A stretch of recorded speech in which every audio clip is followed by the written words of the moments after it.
Hi, Hannah. Hey, Brandon, how is it going?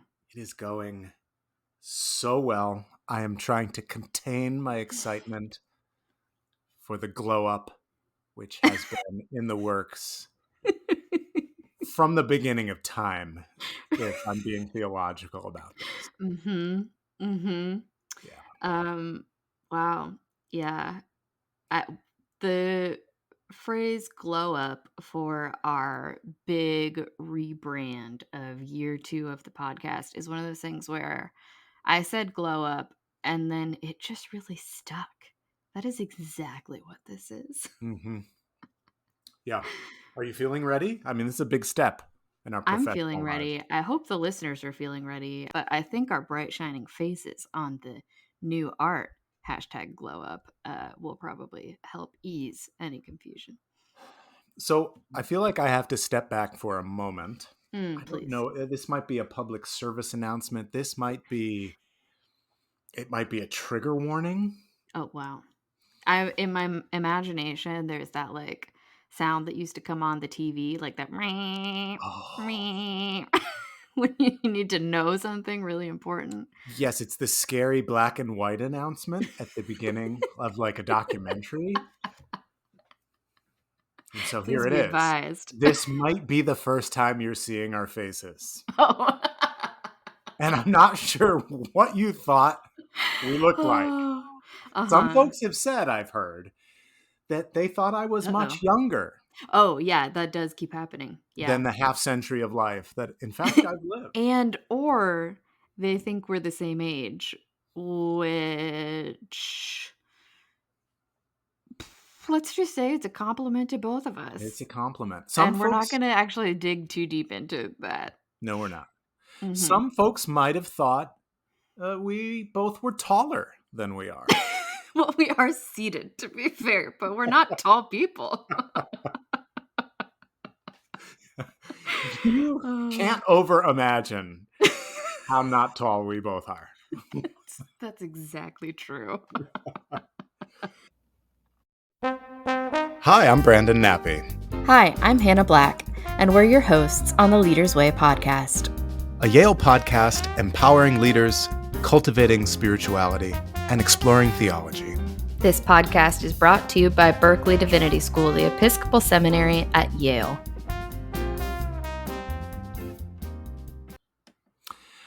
So, as we begin a new year, it's also time Mhm. to look back on the past year. I Yes, it wonder, is. are there any particular conversations that rise to the surface for you as favorites or just Ooh, particularly evocative? that's such a good question. I kind of want to pull up a list. What about you? Are there any right off the top of your head? Oh gosh, I mean, there are a few. The sense of wonder um, in the universe was really cultivated in our conversation last April with Graziella Zinn, a person Mm-hmm. of deep faith, astronomer.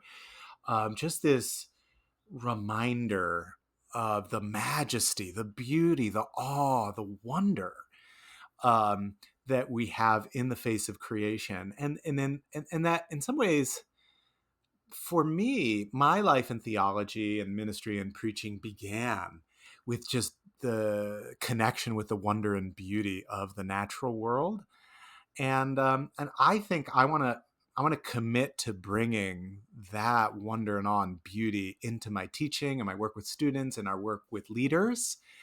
But she got so excited about black holes and nebula and planets and things. It was really fun.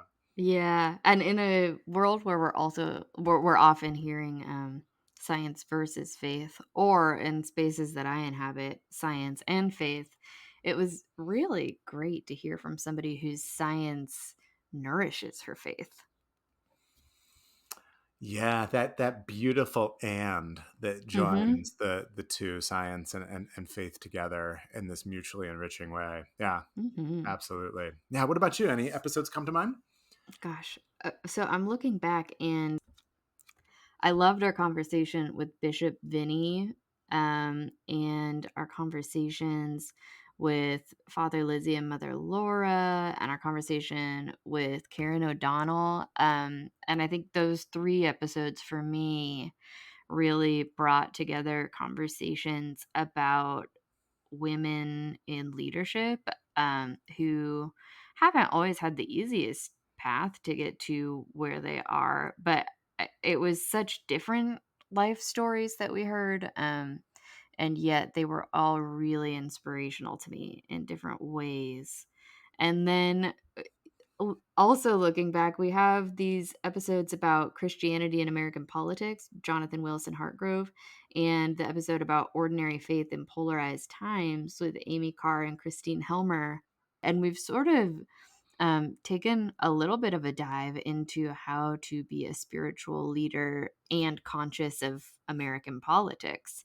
So that's not somewhere I thought we were going to go, but I've really loved it. It's been so interesting. And of course, by the time we publish this, like 18 more crazy things will have happened. So politics are, I think, on the minds of people in an extra intense way these days. So I'm glad we've gotten to have those kinds of conversations on this show.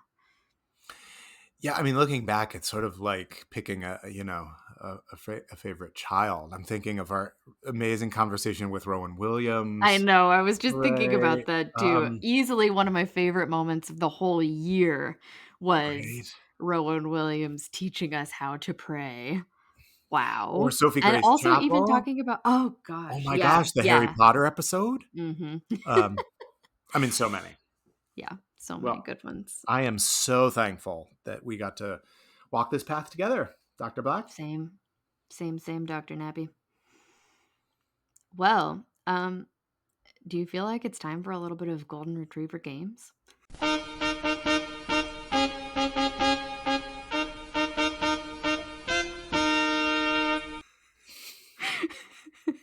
The inaugural Golden Retriever Games. Well, hey, again, this is gonna kind of date when we're recording, but tomorrow is the opening games of the Olympics. So when I said golden retriever games, I was thinking about reindeer games, but actually, maybe it's more like Olympic games for the theologious and spiritual among us. Goodness. So yeah, I'm totally open. I was gonna say I'm scared, but I'm not. Like a golden Wow. retriever, I am Solid. eager and trusting. So what lead me. I also have to say, like, just as a disclaimer, I still haven't told my Labrador about this, about how we seem to have this love affair with a different kind of dog. I'd like it on record that I'm a Labrador girly, but as a person, I am a golden retriever. I mean, isn't the golden retriever just a Labrador in a different font? Did I pull off the lingo? You Just did. note to listeners, Oh I my am a nearly gosh. 50-year-old man Next, you're gonna be using talking Gen about Y Brat lingo. Summer. Wow. I mean, I think I Wow. correctly used it. I don't know. I'll ask my Yeah, you children. did. I'm gonna go with yes. They are more authoritative than I on the subject. Mhm. But I think we should we do your game first or my game first? Let's do your game first. Wow. Okay. This too, I wish I had a jingle for. But this is a game I have invented specifically for this show, and I think you'll see why. This is a game called drumroll Taylor Swift or Dante. Wow. Wow. This is going to be more fun than I thought. Okay. Okay, All right. so the way the game works is simple. I feel like you already know without me explaining. I will say a quote and you will tell me is it Dante or is it Taylor Swift? Okay. Uh-huh. Okay. I think they'll probably get progressively harder, but we'll see. All right. Okay. Question 1 or Question one. quote number 1. You kept me like a secret, but I kept you like an oath. I can Oh, tell you already know it. oh. This, of course, is Taylor Swift, the Well all too well 10-minute version. Wow. Yeah, I gave you a little extra. Wow. Bonus points. Yeah. Also in also on my my playlist, my Peloton playlist. So Okay. Again, we're starting easy and it's going to get harder. The path to paradise begins in hell. wow, the path to paradise begins in hell. Well, of course, that is what's happening in the Divine Comedy, Indeed. That's basically a plot summary. right? That's a plot summary. But it feels like it could be. But it feels too colloquial and 20th century. And so while I don't know this lyric, it sounds like something Taylor would say. And so I'm going to go with Taylor. Incorrect. That is definitely Dante. Wow. Mhm. So Mhm. what translation did you Yeah, use? so I thought you would ask that, and I thought that this moment would come. These are definitely taken from Goodreads, which doesn't specify translator nor which book. So, like for one of these, I have Dante, comma Inferno, and that's as good as it's good. I don't have a canto for you. Got it. I You don't don't have have a right, right. translator. Um, It's certain. it I would would. have been good of me to reread the whole Commedia for the purposes of this game, but I did not do that. My guess is that that's not a literal translation, and this may be one of these moments of Mm, knowing too much right. that I actually make the wrong answer. So I'm not making excuses. I'll take it. I No, no, okay, no. one wrong. I Well, if we have future golden retriever games, another thing I'd like to do is take some famous quotes, put them through Google Translate 200 times, and then make you guess what they are. that's fantastic. Okay, Hmm. all right. I am failing so far. Well, yeah, 50% is an F, but this is not, we're not in Yale right now in that way. That's Okay. true. Quote number 3. Hmm. Remember tonight, for it is the beginning of always. Wow. I don't know this one. That also sounds really Taylor. And it can't be. That can't be Dante. Um, remember tonight. It is the beginning of always. I mean, I want to imagine Dante and Beatrice like walking down the street in Florence, but of course, they never really had much of a relationship, right? It was in the Italian courtly In love the mind. tradition, so it was Hmm. all in the mind. So I'm going Taylor. Dante. Oh my gosh. Dante, according to Goodreads. So if you're listening and you know where that is in Dante, please inform us. Okay. Okay.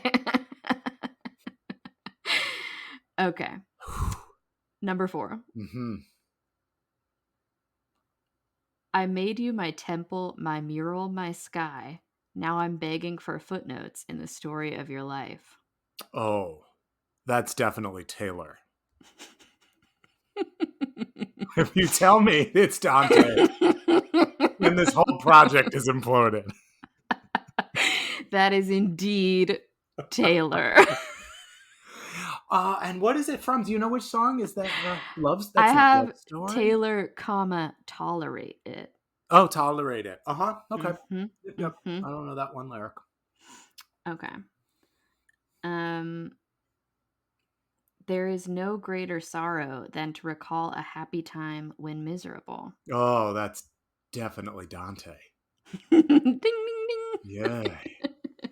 Well done. Well Oh, done. that poor tortured man. I know. Yeah. I followed him all around Florence, eating gelato along the way, just wishing he could have come back home to the city that he was exiled from. Okay. Okay. Number something. Do not be afraid. Our fate cannot be taken from us. It is a Ooh. gift. Ooh. Yeah, that sounds like Dante. Nice. Yeah. Yeah. Okay, Quoting here's your Jesus at the final heart. quote. I think you've pretty much redeemed yourself at this time. Oh, okay. Okay.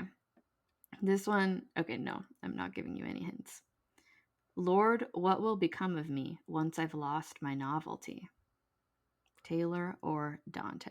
Mm.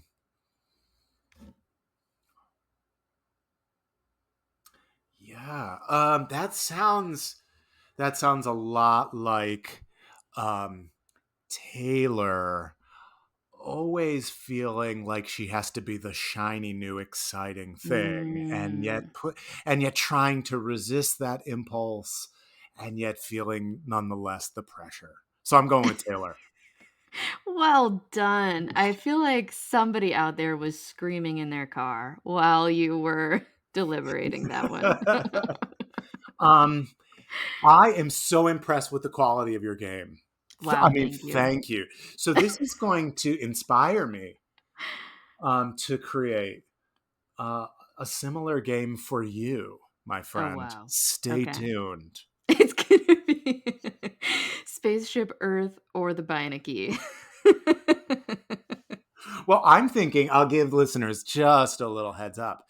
I'm Oh. thinking, inspired by what you've just done, of a game called Is It Gregory or Gregory? And then do you cut it and it's either cake or And it will be either quotes from Gregory of Nyssa Gregory? or from another famous Gregory throughout history.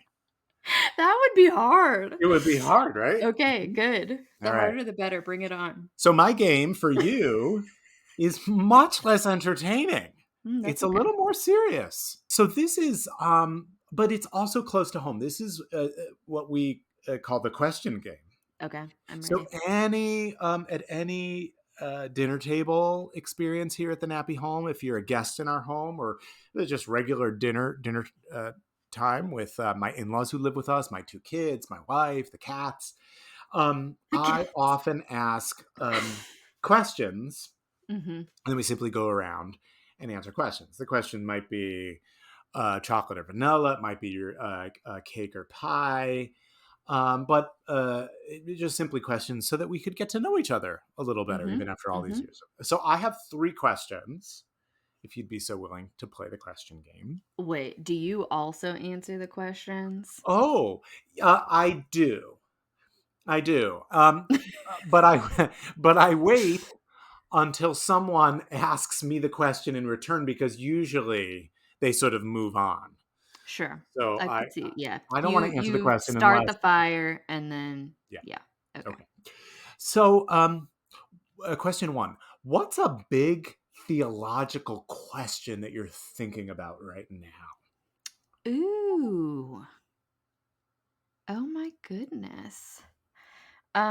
This is gonna be predictable.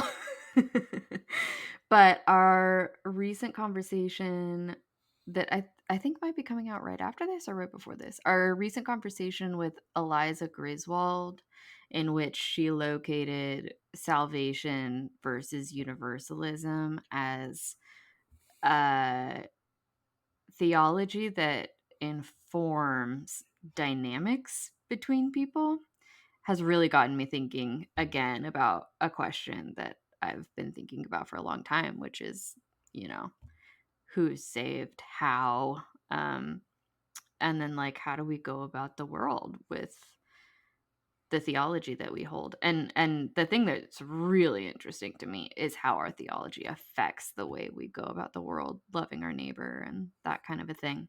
So I'm thinking about that all over again. Because she described growing up in a context in which that was never part of her theological milieu. Whereas I grew up in a context where I was like, you're ordering your sandwich at Subway, you better convert that person to Christianity. Oh, wow. It's like Okay. your duty. So those are like polar opposite experiences. And it's the theology that's dictating the way you move Mhm. about the world, which is really interesting. Hmm. Do you have one? Do you have a theological nugget that's been sticking with you? I do, and it's really the nature of mystical experience, actually. Right? Mm, I mean, we call Julian of Norwich a mystic. John of the mhm. Cross. Many others throughout. Oh, have you ever been called a mystic by someone else? I don't think I've ever been called a mystic. But actually, it's a fair question. Like when I say that I've experienced God, Right. or Yeah. that I felt God moving in my life, Yeah. or I saw like a beautiful sunrise, and I Right. felt the presence of God. What does that actually mean? Yeah. And what's the difference between that and what we might call a mystical experience with a capital M, Yeah. And, right? like, it isn't everybody a mystic to Isn't a certain everyone a degree? mystic? There was one time I was telling a priest a story about something that had just happened to me in the church service, and he went, "Oh, we have a mystic among us." And I was like, "What?" Right. And so to the second part of this issue is then what's the relationship between contemplative prayer Mhm. and mysticism, or really any prayer, Yeah. right? Does prayer welcome some kind of experience of God? Does it welcome a mystical experience necessarily, like by definition? Or do we mean something else when we're talking about mysticism? Or Yeah. is this language actually not even helpful and we need, and maybe this is just what we do in theology all the time, we need different language, we need Mm. distinctions, we need to sort of invent new language to be a little bit more precise Yeah. about what's happening, because I'm quite sure that I've experienced God, but I've never had a Mhm. vision like Julian of Norwich, John of the Cross, Mm. or Teresa of Avila. So, anyway, that's what I spend a lot of time thinking about, because I teach contemplative prayer, I teach centering Mhm. prayer, I teach Lectio Divina. And part of me is always sort of thinking, well, what am I actually assuming is going to be happening when we pray? Yeah. Well, anyway, big, huge questions that have no I great love it. answers, but that's what I spend a lot of, like when I'm making dinner, a lot of time Yeah. thinking about. So thank you for answering the first question. I said I have three. The second is a little more tender. Okay, here we go.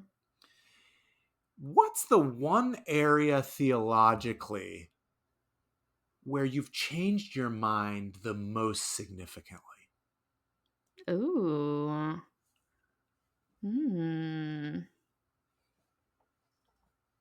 Gosh, I think there are some good ones. I think a lot of my theological growth and change has been really gradual and organic. So it kind of takes looking back several years to even notice that there was a change. This is also going to be kind of practical, but one of the big ones is valuing women's ordination. Um, at the context I grew up in, I just kind of assumed that I could never be a church leader. I assumed my like other girls I grew up with wouldn't be doing that. Some might become pastors' wives, but like I had a very specific idea of who was a leader in a church, and um, it didn't bother me at all. I felt like it was an efficient system. It worked. I like understood my role. I was happy to do it. Like I am a person who's gonna do the task, like I'm gonna read the directions, I'm gonna do it. So I like some good directions. But it was one of those things where after I moved to the UK and I started experiencing church with women in leadership, I just noticed that things were a little different. And that in and of itself isn't even a theology claim. It's almost more like sociological or something.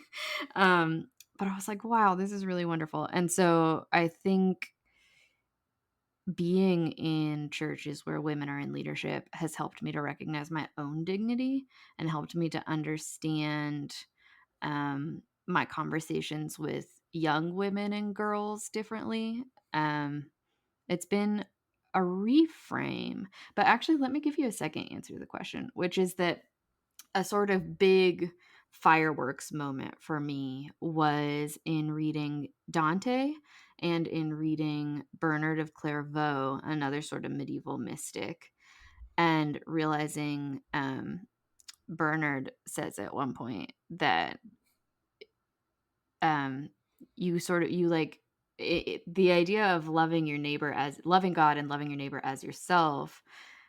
A starting point is really loving yourself, and then in sort of Dante's vision of salvation, and here we are again at salvation.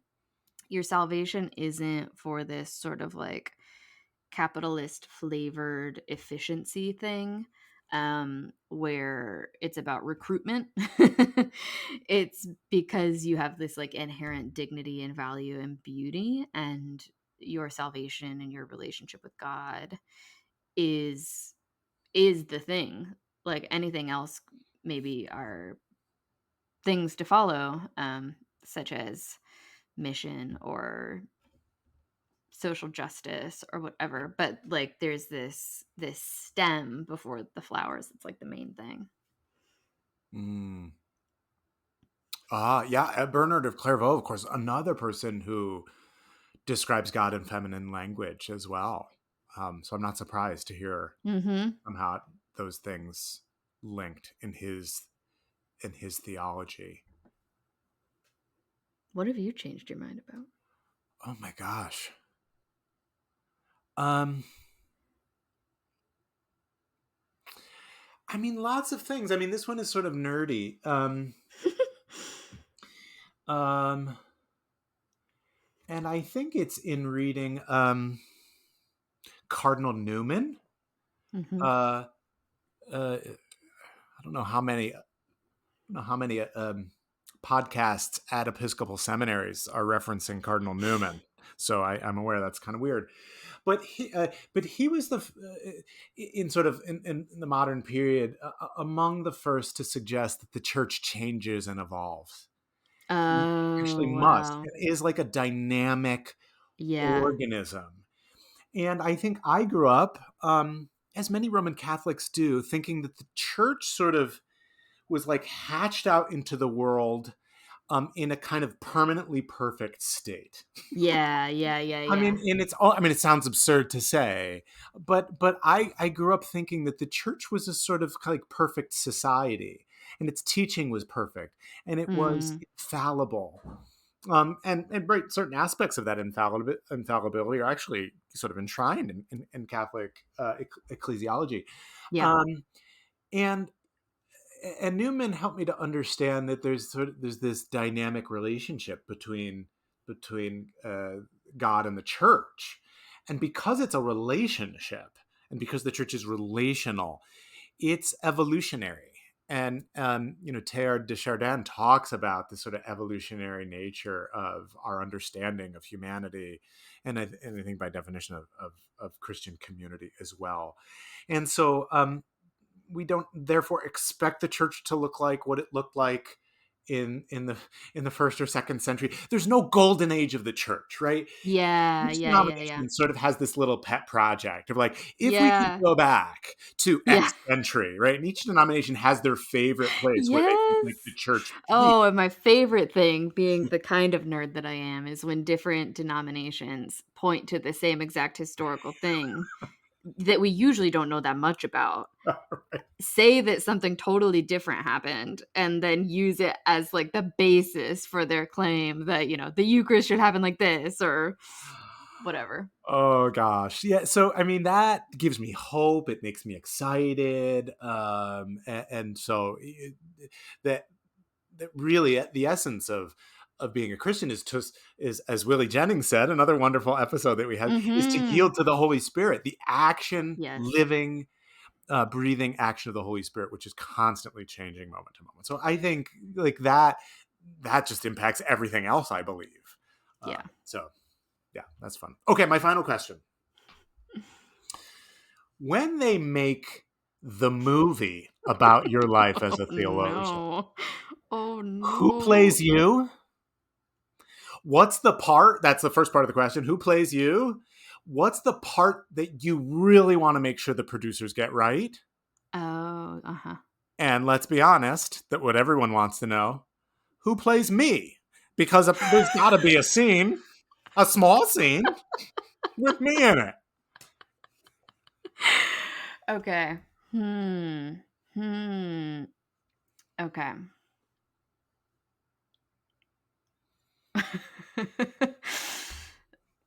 The person who plays me, and we're just gonna assume that, like, time stops and these people can be whatever age at any time. Absolutely.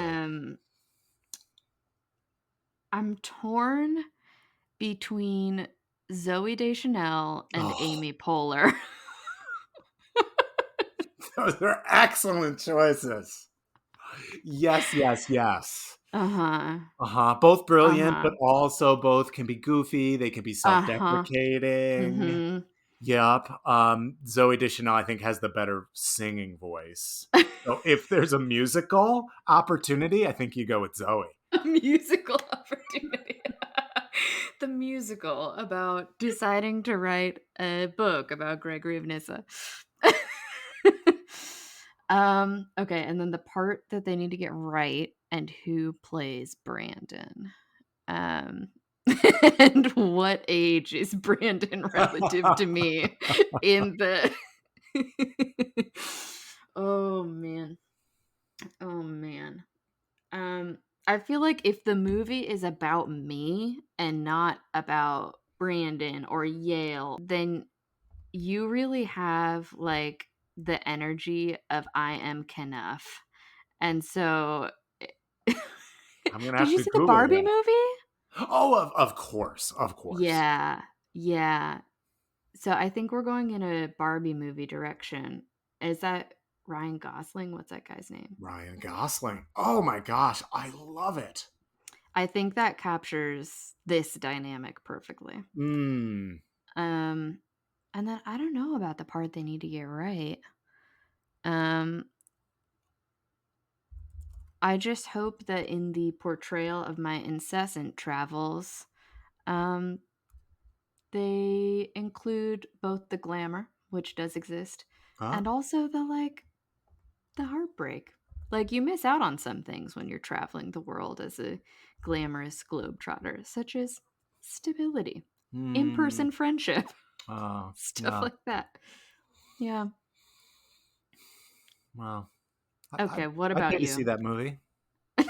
Totally pay to see that movie. Especially if it's a musical. I mean, yeah, if it's a Mhm. musical, yeah, we're spending the weekend in Manhattan. We're like renting a room. We're we're at the stage door after we're. Yeah, it's serious. Yeah. What about me? Who would play me? Okay. Look, this is aspirational. I understand. I would say either Harry Styles, if it's a musical. I would want Harry Styles to play me, It's a musical. or Timothy Chalamet. I like Oh, I can really see that. I can right. really see that. Okay, Timothy Chalamet. What part would I want to get the producers right? Um, I think I'm a pretty earnest person, and Mhm. I'd wanted them to get my earnestness, my golden retrieverness, and I think the central tension, like in my life, like as I experience the human condition, is I love people. I love Mm. people, and I feel my heart broken by people. Yeah. So like I'm just so sensitive to that. And so there's a kind of there's joy, but there's also real sadness about just Mhm. how we hurt one another. I'm not just talking about me, but just like humanity is constantly hurting one another. And I want to make sure in the movie that they're getting that piece right. Yeah. Who plays you? So basically we want people to know we do get sad sometimes. We do. We do. Gosh, I hadn't thought about turning the tables and answering the question. The person Good. coming to mind, like this is really fresh. I'm just sort of scanning because I'm not good with actors' names. Yeah, I'm really Uh, bad with them too. I mm, mean, as you could tell 5 minutes ago. yeah. Um, I'm feeling like a Kristen Bell vibe. Oh, yeah. Does that work? Yep. Yep. Right? Kind, affable, funny, smart, and since we're talking about the musical opportunity, Right. Yes. right? She's Like gonna nail it. it's going to be like the best musical of all Mhm. time. Yeah. Mhm. What would the songs be about? There would be a song that's like, "I'm a golden retriever, but I get sad sometimes." There would be a song called "What Brings You Hope." Um Why can't I stop talking about Dante?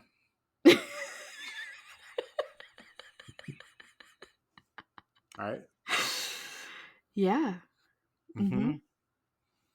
Right? We're friendly, even though we're at a fancy place. We're Friendly friendly in and a fancy fancy, place. And then which praying maybe. on the Passeggiata would be also on the Oh, soundtrack. oh my gosh, there's definitely a long walk Mhm. for prayer. Yeah. I mean, this has been such a fun glow up episode. I It mean, has. Thanks for those questions. yeah. I mean, clearly I have to up my game. You game You game? have set the bar I don't really know. high. I had fun playing the question game. And I feel like listeners could probably play the question game at home and let us Hmm. know how it goes and who is playing them and us. But before we go, I feel like Oh, we should extend an invitation to our listeners to join us at some of our upcoming courses and workshops. Do you have like a handy dandy list in front of you or anything like that? Anything you want to highlight and say, come join us at this beautiful, wonderful opportunity? we do, Hannah. I'm really excited about the fall because we're really focusing in on clergy wellness, on the prayer life of spiritual leaders. We know that burnout is real. We know the kind of fragmentation, the contentiousness of the country right now. And so we're focusing in on wellness and prayer. We have Jerry Streets with us in September talking about clergy wellness. We have contemplative practice for peacemaking, a three-part workshop with Masood Ibn Saidullah, Episcopal priest, spiritual director, spiritual teacher, contemplative, third order Franciscan. He's going to talk about reconciliation and how we come together in these really fractured times. Um, Angela Gorell is going to be back offering a course on helping people to make difficult decisions, helping us be better equipped as leaders to walk with people as they go through really difficult decisions. And then in November, the wonderful Hillary Raining is coming back, one of our dearest friends, Berkeley grad, and she'll teach a course on the mystics, praying with the mystics. Very much in line with the kind of conversation that we had. How can our prayer lives benefit from the wisdom and the insights of mystics throughout Christian history? I'm so excited for that one. Love it. Um, I want to leave the listeners with two tidbits. The first is if you heard our glorious new theme song and you're wondering, how can I jam to that on my own time right after this? That is Theodicy Collective, a liturgical jazz band who um, we're friends with, who played at The Leader's Way, who played at General Convention, and now they're playing on every episode of All Will Be Well. And finally, I have a piece of good news from the great wide world we live in that does relate to the Golden Retriever games. And that is that, Brandon, did you know that the Team USA, the Olympic gymnasts, have a golden retriever on staff? Shoot, what's his name? Golden retriever Olympics. Beacon. Beacon, the therapy dog for Team USA. So while we're here playing Wow. our golden retriever games, Beacon's out there in the big leagues. I mean, he is really going for gold. And speaking of Team USA, Brandon, guess how many states our listeners come from? States in the US of A. Wow. How many? Last time I think we were in the 40s No. when we talked about this in January, and now our listeners come from all 50 states, No with way. Connecticut, California, New York, Virginia, and Washington in the lead. Yay. Minnesota, Texas, Pennsylvania, Illinois, Massachusetts to follow. Oh Good my gosh. stuff. Thank you. And our world map is really filling out. Top contenders are the UK, Australia, Canada, New Zealand, France, Malta, and South Africa, among others. How about the US territories? Oh, what a good question. Hang on, hang on. world, U.S. Like, are we talking Puerto Rico? We're talking Puerto Rico. We're talking Guam. Okay. Puerto Rico, the podcast hasn't made it to Puerto Rico. So call your Puerto Rican friends. Hang on, I have to Okay. find Guam on the map. This is harder than it seems. The map is very small. Unclear. Unclear whether the podcast has made it to Guam, but it Okay. has made it to Guatemala. All right, Guam, Puerto Rico. You are so welcome to join We're us. looking at you. We're looking at Mm-hmm. you. Mm-hmm. And well done, Minnesota.